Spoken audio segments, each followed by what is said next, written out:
Hi, I'm Rebecca. I'm the Psych coach, and today I'm going to be talking to you about how to control your feelings. We all have different emotional ranges. Some of us feel stuff really keenly, others less so. But what happens when you feel like you're totally out of control of your feelings and you're at the mercy of your environment and everything that's going on around you? It's horrid, it's exhausting, and it feels like you're on a ride that you have no control over.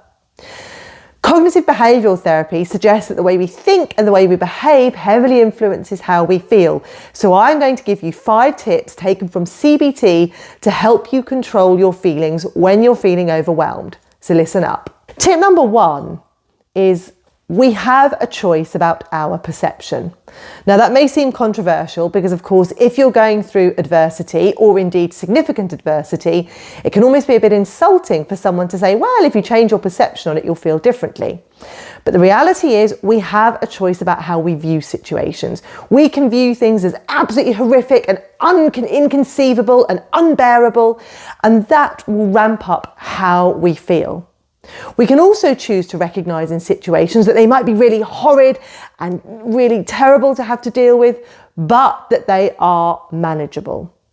So recognise that how you think about a situation hugely fuels how you feel. This isn't about turning a negative into a positive. This is about turning a negative into something more manageable. Think about times where you've coped with adversity. Think about what's got you through and use that way of thinking to help you deal with current stresses in a more healthy way. Tip number 2, when you're feeling overwhelmed and at the mercy of what other people are doing, is to use imagery to cope with the feelings.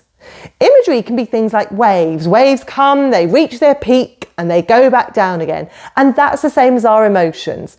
All emotions come and go. Even feeling really happy or excited doesn't last, it goes. Feeling really depressed and sad may feel like it's prolonged, that there are going to be intermittent breaks within that. So trust that emotions come and go. And if you are feeling overwhelmed, try and use imagery like a wave imagery to recognise that the feeling will come and it will go back down again. Tip number 3 is to engage in high frustration tolerance thinking. High frustration tolerance is where you recognise that even if something is really difficult, you can cope. Remember, the way you think affects how you feel. If you're dealing with a situation and telling yourself, I simply can't cope with this, you're going to get more anxious. If you're dealing with a really stressful situation and you tell yourself, this is horrid, but I can cope and I know it's going to come to an end at some point, you will cope better. High frustration tolerance is a really important tool to controlling stress and managing negative emotions more effectively. Tip number 4 is to recognise where the reaction is coming from.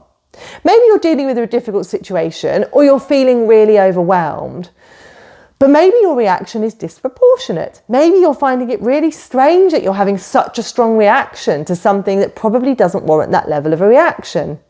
That means digging deep and trying to see what that reaction is really about. Are you being triggered by a historical event that's happened that's now playing out again in your current situation?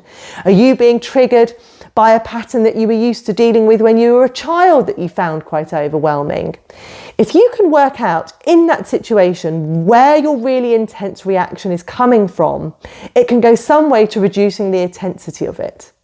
If you've got disproportionately angry at someone and you're thinking, gosh, I'm feeling really guilty, I don't know why I felt like that. Maybe you can think about times where you've been triggered historically and had that kind of a reaction.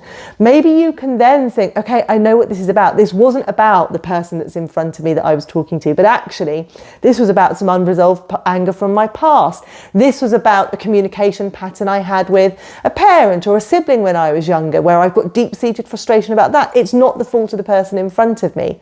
Recognizing where your reaction comes from can take away some of the power from the current situation. And tip number 5 is to buy yourself time. If you're feeling at the mercy of your external environment and you've got stresses going on and you feel like you can't cope, don't put more pressure on yourself by telling yourself you've got to deal with what you're dealing with right now. Maybe you can put it on the back burner for a moment. Maybe you need to buy yourself some time to try and relax. Maybe you need to try and buy yourself some time to leave the situation. Maybe you need to try and buy yourself some time to engage in a bit of distraction by going on a walk or watching things on YouTube. Buy yourself time away from the intensity of the situation. Buying yourself time can help you calm down, and it can help you think about the situation more rationally, and it will allow you to engage in the high frustration tolerance thinking and will potentially provide you with a chance to try and think about the situation from a slightly different perspective. If you've enjoyed today's tips, hit the like button, subscribe to my channel, and I will give you plenty more tips on how you can use psychology in your day-to-day life.